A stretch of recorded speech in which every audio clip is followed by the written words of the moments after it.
রাসূলুল্লাহ দুনিয়ার থেকে চলে যেতেছেন, জিবরিল দৌড়ায় গেছে, দৌড়ায় আসছে, আর আল্লাহ ওয়াদা করতেছেন, লা আতরুকু উম্মাতাকা ফারদা ওয়ালা আতরুকু উম্মাতাকা ওয়াহদা।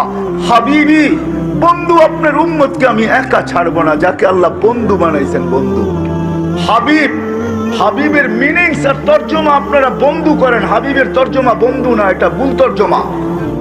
হাবিব ওকে বলে, আরবিতে হাবিবের মিনিংস, হাবিব ওকে বলে যাকে ভালোবাসা সবকিছু দিয়া দেওয়া হয়, ওর নাম হলো হাবিব।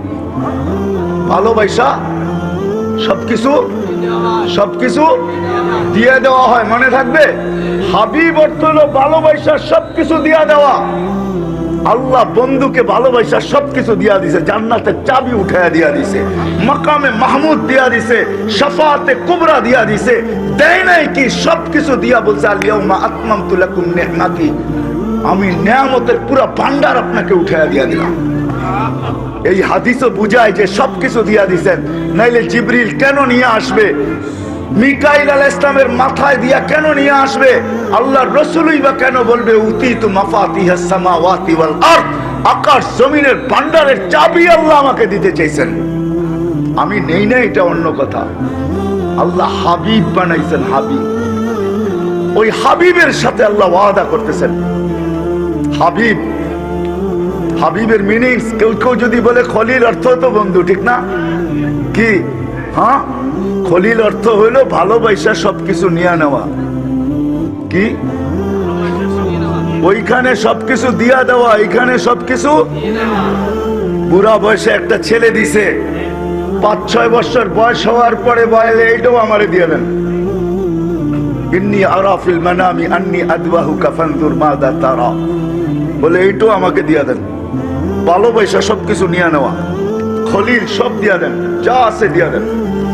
আর খলিলও যা চাইতেছে তাই উঠে দিয়া দিতেছে।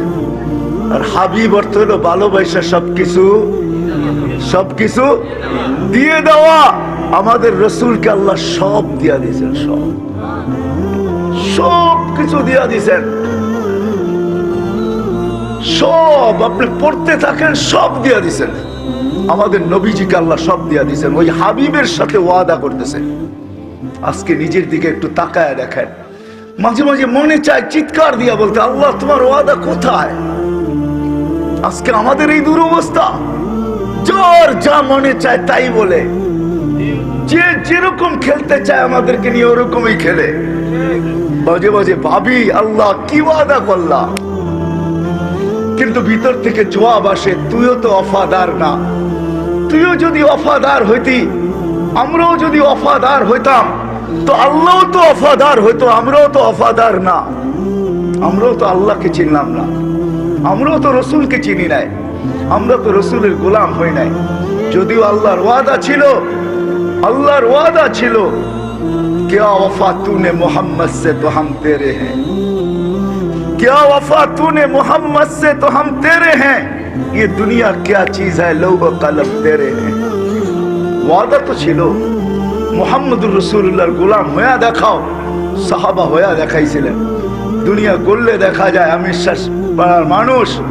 আল্লাহ আমাকে ওই জঙ্গল দেখাইছেন, যেই জঙ্গলে উম্মে হারাম মহিলা সিংহের পিঠে বৈশা লোকালয়ে যাইতেছে। আমি ওই জঙ্গল দেখে আসছি 3 বছর আগে। ওই সমুদ্রের পার দেখে আসছি, ওই জায়গা দেখে আসছি যেখান দিয়ে উম্মে হারাম উঠছে। নৌকা ডুবে গেছে, সাথীরা সব হারায় গেছে। উম্মে হারাম বাঁচতে বাঁচতে আইসা কুলে উঠছেন। জঙ্গলের পাড়ে সিংহ ক্ষুধার্ত ছিল, মনে হয় অনেক দিনেরই। থাবা নিয়ে বসা ছিল যে উপরে উঠবে, আমি থাবা মারবো। যখন চোখে চোখ পড়ছে, তো উম্মে হারাম চিৎকার দিয়া উঠছে, থাবা মারলে চাঁদ তোর যাবে, আমার কিচ্ছু হবে না। সিংহ জিজ্ঞাসা করছে, কেন বোন, কেন? বলছে, আমি আল্লাহ আল্লাহ রসুলের গোলাম। ওয়াদা আছে আল্লাহ আল্লাহ রসুলের গোলামের উপরে যে থাবা মারবে, হাত তার ভাঙবে, তার কিচ্ছু হবে না। তো সিংহ বলতেছে, ভুল হয়ে গেছে, আমার জানা ছিল না, মাফ করা যায় না? তো বলছে, আমি সাথী হারা, লোকালয় হারা, জানি না এই জঙ্গলে লোকালয় কোথায়, সাথীরা কোথায় চলে গেছে আমার জানা নাই। মাফ করতে পারি যদি আমাকে লোকালয়ে পৌঁছায় দাও। তো সিংহ বলতেছে বোন পিঠে ওঠ, পিছে পিছে গেলে অনেক সময় লাগবে, তুমিও ক্লান্ত, আরো ক্লান্ত হয়ে যাবে, আমার পিঠে ওঠো। পিঠে বসায়া লোকালয়ে পৌঁছায়া সালাম দিয়া মাথার কাছে পাও রেখা বলছে আমি তোর খেদমত করতে তো পারলাম, এইবার মাফ করা যায়? তো উম্মে হারাম রাদিয়াল্লাহু তাআলা বলছে আল্লাহ তোকে মাফ করো, আমিও করে দিলাম। আমি চোখে দেখা বলতেছি, ওই জঙ্গল আল্লাহ আমাকে চোখে দেখাইছে, ওই জঙ্গল চোখে দেখাইছে টিউনিসিয়ার। সাহাবায়ে কেরাম যে জঙ্গলের ধারে দাঁড়ায় বলছিল সকাল পর্যন্ত তোমাদেরকে সুযোগ দেওয়া হইলো, নাহনু রাসূলু রাসূলিল্লাহ, আল্লাহ আল্লাহর রাসূলের রাসূল, প্রতিনিধি এই জঙ্গল আমাদের প্রয়োজন, সকাল পর্যন্ত সুযোগ, যদি না ছাড়বা সকালে গণহত্যা করব। ওই জঙ্গল ছেড়া দিছে সমস্ত প্রাণী, ওইখানে এখনো মসজিদ আছে, ওইখানে এখনো জঙ্গল আছে। হয় আজীব কথা যদি বিশ্বাস করেন, ওই দিন, ওই মুহূর্ত, ওই সময় জঙ্গলের প্রাণীগুলা ওই সীমান্তে আইসা কানগুলাকে খাড়া করে আকাশের দিকে মুখ করা, চক্ষুগুলাকে আকাশের দিকে দিয়া তাকায় থাকে, না জানি ওরা কি বোঝে কি শুনে জানি না। আমি জিজ্ঞেস করছি তোমাদের অনুভূতি কি? তো বলছে আমাদের অনুভূতি কিচ্ছু নাই, কেন করে এরা এরকম জানি না। আমি বলি যে আমি আমার অনুভূতি বললাম যে ওরা মনে হয় ওই ধ্বনি এখনো শুনতে পায়। আমার জীবনের কাহিনী বলতেছি আপনাদেরকে। উসমান ইবনে আফফান রাদিয়াল্লাহু তাআলা আনহুর ছেলে আছে মুহাম্মদ ইবনে উসমান ইবনে আফফান, কমরু আইল্যান্ডে তার কবর আছে, কমরু আইল্যান্ডে। আজ থেকে 4 বছর আগে আমি গেছি কমরু আইল্যান্ড, যেটাকে ইংলিশে কমরুস বলে, আরবিতে বলে জুসুরুল কমর। ওই কমরু আইল্যান্ডে সমুদ্রের পাড়ে মুহাম্মদ ইবনে উসমান ইবনে আফফানের কবর।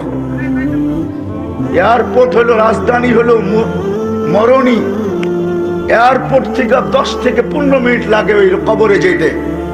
আমি ফজরের পরে গেছি, তো খোলা ছিল না, কোনো মতে খোলা দিছে মেহমান হিসাবে, নাইলে খোলার হুকুম নাই। বিদেশি মেহমান হিসাবে আমাদেরকে খোলা দিছেন। ভিতরে ঢুকে অনেকক্ষণ বসা ছিলাম।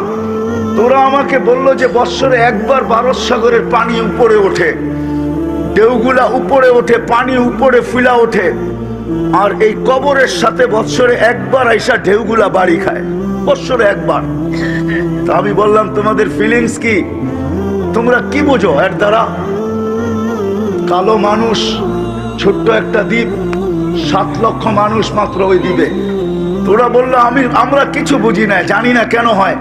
তা আমি বললাম যে আমার ধারণা মনে হয় ভারত সাগর আল্লাহকে বলে আল্লাহ মদিনা মুনাফফারায় যায় রওজায়ে আতহারে চুমা খাওয়া আমার পক্ষে সম্ভব না, কিন্তু উসমান ইবনে আফফান জিন্নুরাইন মুহাম্মদুর রাসূলুল্লাহর কলিজার টুকরা, তার সন্তান মুহাম্মদ যখন এখানে শুয়ে আছে আমার পদদেশে, একবার হইলো আমাকে বৎসরে সুযোগ দে, আমি এই কবরের চুমা খায়া মদিনার কবরের চুমা খাওয়ার স্বাদ মিটাইতে চাই। কসম খোদার, যখন বলছি ওরা আমাকে মাথায় নিয়ে নাচতে ছিল যে মুফতি কি বললা তুমি, আমরা তো কোনোদিন ভাইবও দেখি না।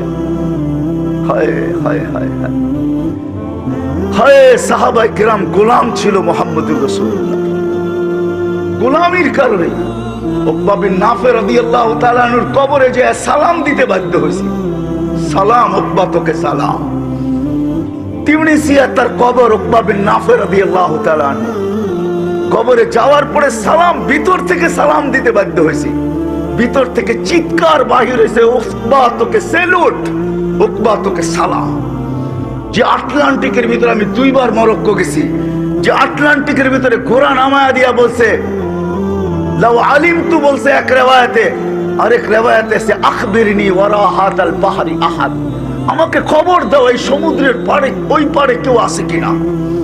আমি যদি জানতাম সমুদ্রের ওই পারে, আমি ম্যাপ ফালায়া দেখছি নাক বরাবর নিউ ইয়র্ক, যেখান থেকে ফ্লাই করলে 8 ঘন্টা টানা ফ্লাইট আটলান্টিকের উপরে চলতে থাকে, তারপরে নিউ ইয়র্ক।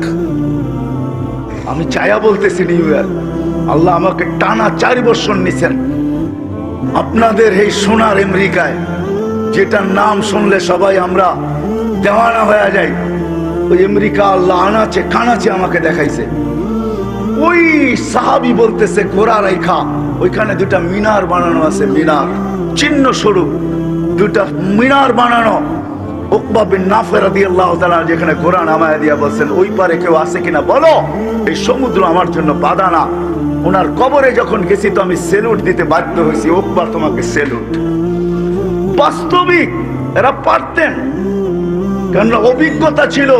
বাহরাইন যখন স্বাধীন করে তো 27 কিলোমিটার ঘোড়া দৌড়ায় গেছেন। ঘোড়া সমুদ্রের উপর দিয়ে এখনো চিহ্ন রাখা আছে। যান, আমিও দেখা আসছি, আপনারও দেখা আসেন। তামিমে দারি রাদিয়াল্লাহু তাআলা আনহুর কবর হলো টিউনিসিয়া লিবিয়ার বর্ডারে। হায়, আমি যখন গেছি মনে মনে ভিতর থেকে চিৎকার আসছে, হায় তামিম, হায় তামিমে দারি, হাত দুইটা যদি রাইখা যেতা তাইলে আর আমাদের ফায়ার সার্ভিসের দরকার হইতো না। যেখানে আগুন ওইখানে তোমার হাত, আগুন নিভতে বাধ্য। ঠিক না? না বাধ্য না? মনে হয় আপনারা কাহিনী জানেন না, বাধ্য। মদিনা মুনাওয়ারার থেকে আগুন বাহির হয়েছে। তামিমে দারি অল্প বয়সের সাহাবী, অল্প বয়সের সবচেয়ে ছোট সাহাবী।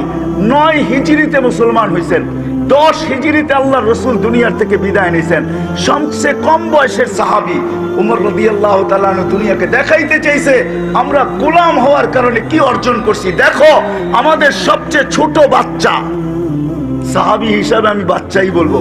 9 হিজরিতে মুসলমান, 10 হিজরিতে আল্লাহ রাসূল দুনিয়ার থেকে বিদায় নিছেন। তামিমে দারিকে পাঠাইছে, যাও অগ্নিগিরিকে তার জায়গায় ঢুকাইয়া দিয়ে আসো। তো তামিমে দারি হাত চাইতেছে আর হাত দিয়ে ইশারা করতেছে। এক riwayat আছে রুমাল দিয়ে ইশারা করতেছে আর বলতেছে, ইরজি ওয়ারা, ইরজি ওয়ারা, যা পিছে, যা পিছে, যা পিছে। পাহাড়ের ভিতরে ঢুকাইয়া দিয়া বলছে, লা তাখরুজি ইলা ইয়াউমিল কিয়ামা, কিয়ামত পর্যন্ত বাহির হবি না। যখনই বাহির হবি আমি তামিম যেখানে থাকি উঠে আসবো, আবার মারতে মারতে ঢুকাবো। আজকে তো ইশারা করতেছে। তো আমার ওই দিন চিৎকার আসছে, হায় তামিম, হাত দুটা যদি রেখা যেতা। আমি 9 বার সুদান দেখছি, দরিয়ায় নীল। আল্লাহ আমাকে 6 বার আমি সুদান গেছি, 6 বার আমি দরিয়ায় নীল দেখছি। যখনই দরিয়ায় নীল দেখতাম ভিতর থেকে চিৎকার আসতো, হায় যদি ওমর রাদিয়াল্লাহু তাআলার চিঠিটা পাইতাম তাইলে আমাদের পদ্মা মেঘনার পানির, যমুনার পানির আর সমস্যা হতো না। কেননা এই চিঠির ভিতরে এখনো জাদু আছে না? নাই? হ্যাঁ, লম্বা চিঠি তো না, মিন আমিরুল মুমিনিন ইলা নাহরিন নীল, এতটুকুই তো লেখা ছিল। আমিরুল মুমিনিন পক্ষ থেকে দরিয়া নীলকে বলতেছি, ইন তাজরি বিআমরিল্লাহি ফাজরি ওয়া ইল্লা ফালা তাজরি, যদি আল্লাহর হুকুমে প্রবাহিত হ তো হ, নাহলে তোর মতো দরিয়া নীল 4,500 কিলোমিটার লম্বা দরিয়া নীল। উৎস 2 দেশ, উগান্ডার থেকে একটা আসে, একটা ইথিওপিয়ার থেকে। হায় আল্লাহ আমাকে ওই দৃশ্য দেখাইছে, ওই দৃশ্য আমি দেখছি। ওমর রাদিয়াল্লাহু তাআলা যেই মুহূর্তে চিঠিকে নদীতে দরিয়া নীলে নিক্ষেপ করছেন, আজকেও ওই দিন, ওই মুহূর্ত, ওই সময় উৎসর থেকে পানি ফলতে থাকে। যুবতী বিসর্জন দিলে যতটুকু পানি আসতো ওর চেয়ে 6 ফিট পানি বেশি আসছে। আজকে ওটা ফুলতে থাকে। যখন ফুলে তো সবাই দেখা ভাবে যে মনে হয় 2 কুল প্লাবিত করতে করতে যাবে, না, পানি ছুটতে থাকে 4,500 কিলোমিটার পর্যন্ত। 1 ফোঁটা পানি দরিয়া নীলের বাহিরে যায় না। ওমরের ওই চিঠি। মেরে দোস্ত, আজকে ভিডিও কলিং করি আমরা, ঠিক না? ভিডিও কলিং তো এই জমানার ইজাদ। ওমর রাদিয়াল্লাহু তাআলা 1400 বছর আগে করে দেখাইছেন। কত বছর আগে? 1400 বছর আগে। সারিয়া সেনাপতি ছিল ইরানের বন্দর আব্বাসে। বন্দর আব্বাস ইরানের একটা শহর। এখনো 2.5 থেকে 3 লক্ষ বাঙালি ওইখানে আছে। ওইখানে ছিল সারিয়া। মদিনার মাঝে দূরত্ব ছিল 3000 কিলোমিটার। জুমার দিন আল্লাহ রসুলের মেম্বরে চড়তে ছিলেন, হঠাৎ বইলা উঠছেন সারিয়া তাল জাবাল, সারিয়া পাহাড় সামলা। 6 মাস পরে যখন সারিয়া ফিরে আসছে রাদিয়াল্লাহু তাআলা আনহু, যখন ফিরে আসছে তো মদিনাবাসী ঘিরা ধরছে, সারিয়া আসামিতা কাউলা আমিরুল মুমিনিন, আমিরুল মুমিনিনের কথা কি তুমি শুনছিলা? তো সারিয়া বলতেছে, ওয়াল্লাহি সামিতু, খোদার কসম শুনছি। আর শুধু শুনি নাই, রাআইতু আন্নাহু ওয়াকিফুন আলা মিম্বারির রাসূল, আমি দেখছি আল্লাহর রাসূলের মেম্বরে দাঁড়ায় আমাকে পাহাড় দেখাইতেছে। তোমরা উন্নত হয়ে গেছো, তাই না? হ্যাঁ, এটার নাম উন্নত। কোনো কিছু ছাড়া ভিডিও কলিং চলতেছে। 3000 কিলোমিটার দূরে। আপনি বলবেন আমিরুল মুমিনিন বিদায় উনি পারছে, আরে হায়াতুস সাহাবা সাধারণ সাহাবীর কথা লেখা আছে, সাধারণ সাহাবী। তো যেটা বলতেছিলাম, আল্লাহর রাসূলের গোলাম হয়েছে, গোলামির কারণে যারা তাদের সম্ভব ছিল, আল্লাহর ওয়াদাই সত্য, क्या वफा तूने मोहम्मद से तो हम तेरे हैं, ये दुनिया क्या चीज है, लोगो कलम तेरे हैं।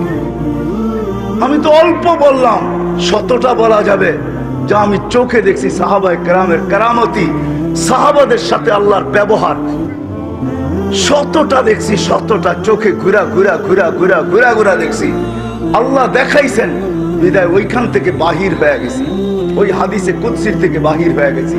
লাউলা মাশাইখা রুক্কা, আল্লাহ ওয়ালারা যদি না থাকতো, আজকে যদিও আমরা কাউকে বুঝাইতে পারবো না, যেমন আমি বলছিলাম ধনীদেরকে বুঝানো যাবে না যে গরিবরা না থাকলে আমরা থাকতাম না, ধনীদেরকে আল্লাহ রাখতেন না, ধ্বংস করে দিতেন, কিন্তু গরিবদের কারণে আনতুম তুরজাকুনা বিগুরাবাইকুম, হাদিস আছে গরিবদের কারণে আমি তোমাদেরকে পালতেছি।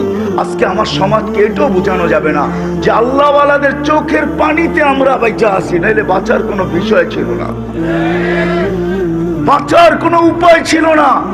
এই জন্যই তো বললাম মুহাম্মদুর রাসূলুল্লাহর সাথে আল্লাহর ওয়াদা। তারপরে কোনো দিকে তাকাইলে ইব্রাহিম ইবনে আদহামকে কখনো বসরাওয়ালারা প্রশ্ন করছিলেন, ইব্রাহিম ছেড়া তো চলে গেল, বলখের বাদশা ছিল, বাদশাহী ছেড়া ফকিরি গ্রহণ করছে। কোন এক সময় বসরায় আসার পরে বসরা লোকজন ধরছে, ইব্রাহিম চলে গেছো তুমি, দোয়া করি কিন্তু কবুল হয় না কেন ইব্রাহিম? লম্বা, এটাকে আমি শর্ট করতেছি। ইব্রাহিম বলতেছে মাতা কুলুবুকুম, তোমাকে দিল মরা গেছে, দোয়া মাথার উপরে ওঠে না।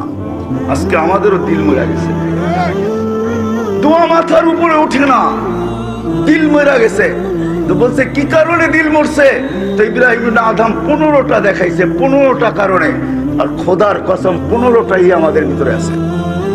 ওই যুগে যখন ছিল আমাদের ভিতরে আরো বেশি আছে। তো যেটা আমি বুঝাইতেছিলাম, আমার সমাজকে বুঝাইতে পারবো না যে আল্লাহ ওয়ালাদের কারণে আমরা টিকা আছি। আল্লাহ ওয়ালারা যদি না থাকতো, এদের চোখের পানি যদি আল্লাহর কুদরতি পায়ে রাত্রে না পড়তো, তাহলে আল্লাহ বলে, শেষের হাদিসের শেষের দিকে আমি যাইতেছি, তো আল্লাহ বলে লাউলা মাশাইখা রুক্কা, এরা যদি না থাকতো, আরো 2 সম্প্রদায়ের কথা আছে, এরা যদি না থাকতো, লাউলা মাশাইখা রুক্কা ওয়াশশাবাবা খুশা ওয়াল আতফালা রুদ্দা লাজাআলতুস সামা হাদিদা ওয়াল আরদা সাফসাফা ওয়াত তুরাবা রামাদা ওয়ামা আনজালতু মিনাস সামাই কাতরা ওয়ামা আমবাততু মিনাল আরদি হাব্বা বাল আনজালতু আলাইকুমুল আযাবা সাব্বা।